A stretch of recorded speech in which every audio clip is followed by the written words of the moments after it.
Hi, and welcome to the first MPP Insider of 2011. I'm Morgan Fox, and let's start things out with a recap of the biggest marijuana reform victories of 2010. Starting out at number 10, despite the fact that Proposition 19 in California failed to pass, the discussion leading up to the election generated a tremendous amount of media buzz, more than this issue has ever received, both on a local, national, and international level. This has shown anyone that's been paying attention that this is a legitimate policy issue and people don't have to be afraid to discuss it in public forums anymore. Now, while Californians may have been disappointed at the lack of passage of this bill, they received a consolation prize from the California Assembly.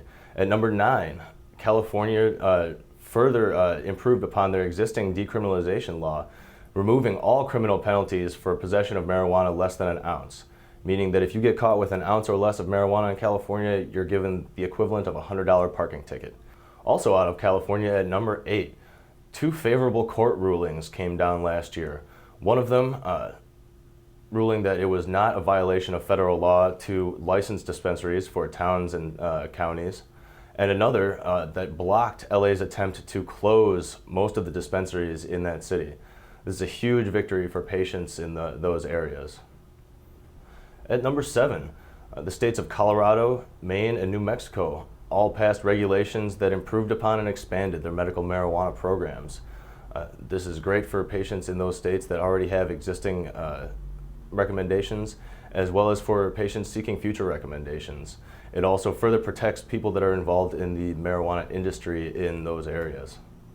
At number 6, the states of Hawaii, Connecticut, and Vermont all elected marijuana-friendly governors on the exact same day.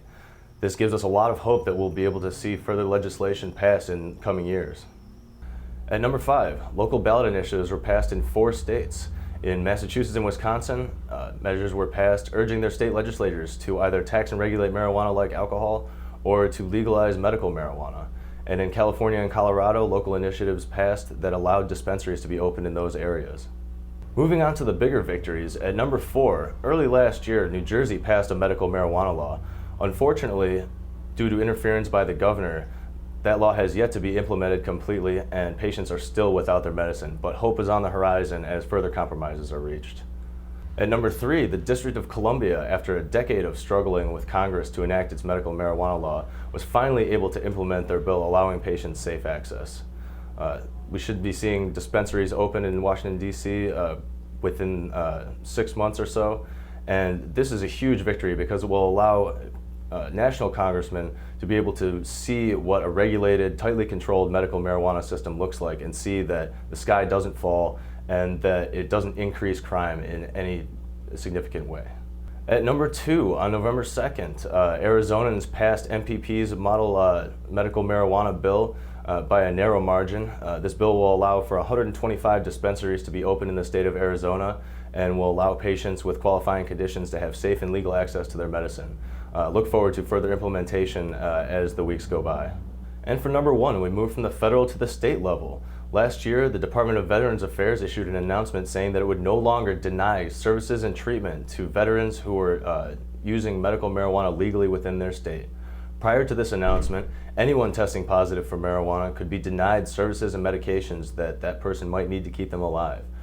But now the policy dictates that anyone with a legal medical marijuana license in their state will not be denied goods and services. This is a huge victory for our men and women returning home from foreign wars and who have sacrificed so much for our country. Well, that's the recap for 2010. These are all signs of great progress, and hopefully we'll be able to see a lot more coming up in the future. These advances shouldn't make us overconfident, however. Just last month, Michelle Leonhardt was confirmed as the director of the Drug Enforcement Administration. Ms. Leonhardt has frequently labeled herself as an opponent to legalization efforts and has publicly stated that she will rigorously enforce federal marijuana laws. So we can't expect them to go without a fight. That's the MPP Insider. I'm Morgan Fox, and we'll see you next time.